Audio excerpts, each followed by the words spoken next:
So we want you to realize that there's going to be some of that, but we have a new way of explaining it to you. And those who have been hearing and have been focusing in this new way are getting results, extraordinary results, easily.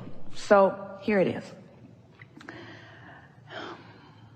As you stand in your now, do you accept that you are vibrational? Sort of, kind of. And is it logical to you that you have been offering habits of thought so that you do have a point of attraction? When you think of the people you know, or even yourself, in many cases, couldn't you describe most of them who you know well? Couldn't you describe most of them with a singular emotional word? Sort of like the 7 dwarfs.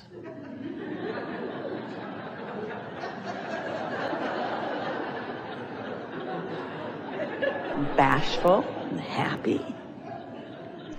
In other words, don't you know ornery? Don't you know pensive? Don't you know defensive? Don't you know eager? Don't you know happy? And while everyone you know moves about a bit and could be described in many of these ways, you do sort of have these habits of thought that hold you in those sort of moods, don't you?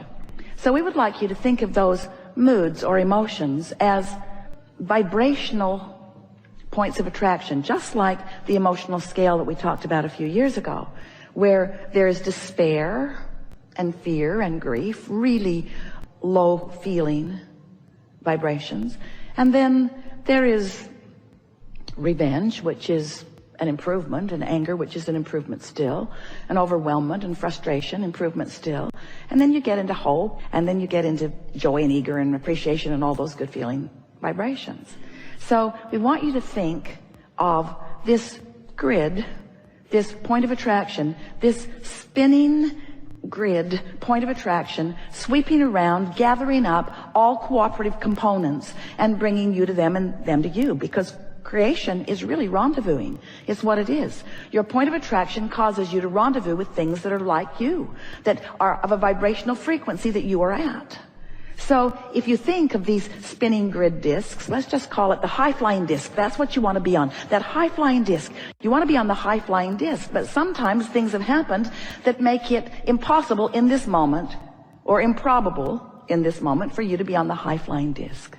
So what we are suggesting is that you do it when it's easier. Don't wait until something is manifested and has your attention, because when you're looking right at something that you do not want, there's plenty of momentum going. And there's not enough that you can do focus-wise usually in that moment that's going to change that momentum. And that's why we say, hang on, it'll be over in a little bit. After a good night's sleep, you can take another run at it. So now we would like to say to you that while you slumber, during that sleep time, you know what that is? Do you know what the real benefit of sleep is? It gives you a respite from your momentum. Because it's sort of like in that high-flying vibration. Imagine a cork bobbing up on the surface. You can hold it under the water, but when you let go of it, it's going to bob right back up to the surface. So we want you to realize that it is natural for you to feel good. It is natural for you to be in alignment. It is natural for you to be blended with all that you've become. It is natural for you to have full resonance with who you are. And it is unnatural for you to be focused upon something chronically or even all day that holds you in a feeling of a knot in your stomach, because you're defying your energy. You're disallowing the full energy that is you. So as we talk about these discs, and we encourage you to get on that high-flying disc, if when you awakened first thing in the morning, you acknowledge, ooh, I have a sort of clean slate, because during the night my momentum stopped. So now I can choose a good feeling thought. If you choose something that is general, something that's not too detailed, something that feels really good, and you're able to maintain it for 17 seconds, and then another, and you actually manage to lie in bed until you've crossed the 68-second mark, now you have a chance to have different momentum going today. Your point of attraction, your spinning grid, so to speak. What comes to you, it is our promise to you, will be a vibrational match to how you feel. Now, you might not make it till breakfast before something causes you to fall off that disc. You might not make it till breakfast, but you can do it again tomorrow, and you can do it again tomorrow, and you can do it again tomorrow, and you can do it again tomorrow, and you can do it again tomorrow. Until after a while, not that long, certainly within 30 days, you will have established a vibrational precedence, a vibrational habit. You know, a belief is just a habit of thought. So if you think a thought and you don't contradict it, and you allow the momentum to go, then the momentum will be such that this thought will gather enough momentum that then you will become a believer of it. Years ago, when we first began talking about thoughts, we said a belief is just a thought that you keep thinking. And Esther and Jerry, we remember many conversations with them. They were sort of arguing with us because it felt to them as if a belief is something that is reality. I believe it because it's real, Abraham. I believe it because it's real. And we say, no, it's real because you believe it. It becomes reality because you believe it. Well, they argued, but I haven't really thought that much about that. And we say, you just got to know that you're born into belief systems, and many of them serve you well and many of them don't serve you well. And to be a deliberate creator, you get to sort out the ones that serve you, and you get to sort out the ones that don't serve you. And it is our promise to you, we can make this complicated and we don't want to, or we can make it simple and we really want to. If you will wake up in the morning and reach for the best feeling thought that you can find and practice it just a little while, you will begin to notice that your point of attraction has changed to the point that you will begin to feel invincible, because you will barely begin to speak things that are pleasurable to you or desirable to you or wanted by you, and the universe will begin an orchestration of them coming to you. Esther has been in Del Mar for a few weeks, and the other day she went to a fast food restaurant and got her favorite, we won't tell you, well, we will, In-N-Out burger,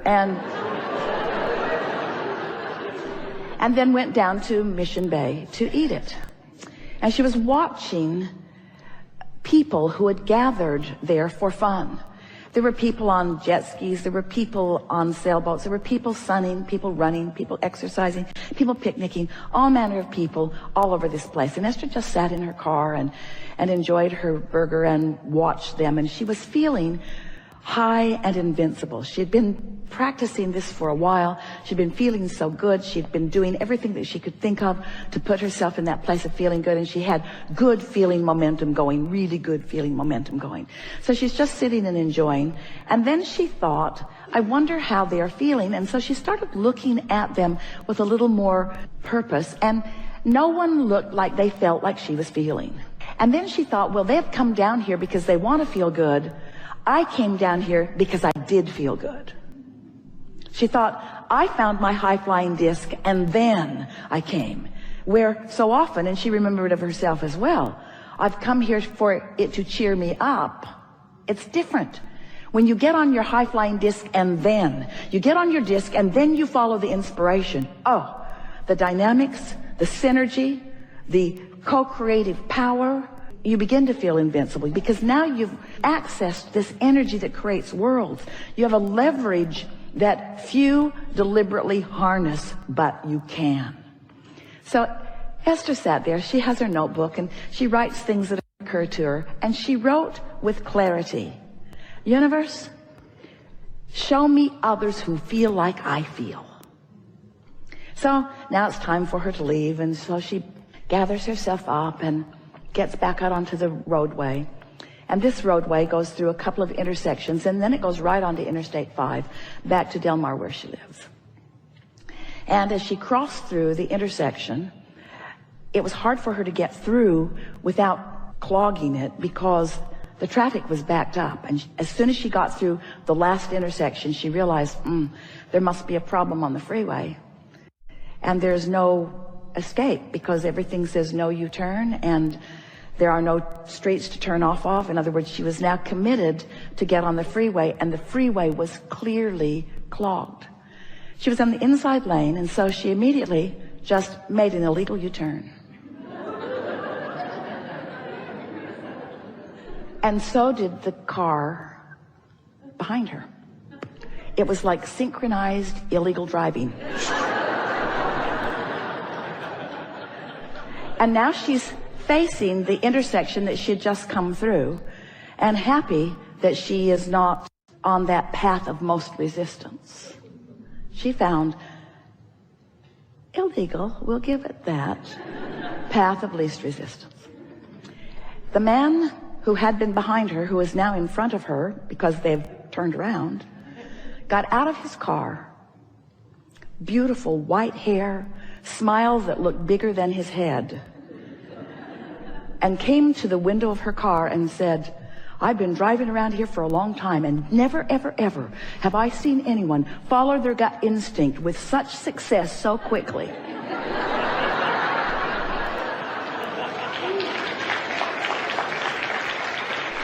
It had not been 2 minutes since Esther had asked the universe to show her someone who felt like she felt. His wife was in the car, clearly not feeling that way. She didn't want him to make an illegal U-turn. Esther felt certain that he was coming. If he'd have been a generation younger, he'd have high-fived her. It was that feeling of exhilaration, that feeling of being in control of your own life, that feeling of doing what's best for you. And of course, Esther wanted to tell him so many things because she was enjoying his enthusiasm so much. She wanted to say, I do that kind of thing all the time.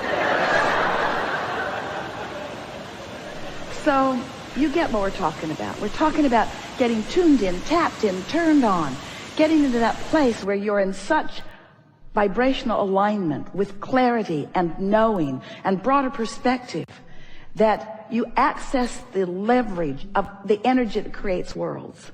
And you begin to create as you've intended to create, not with your physical determination, not with struggle and stress, but by accessing this energy and pointing it toward the things that you are asking for through open pipes that you are practicing.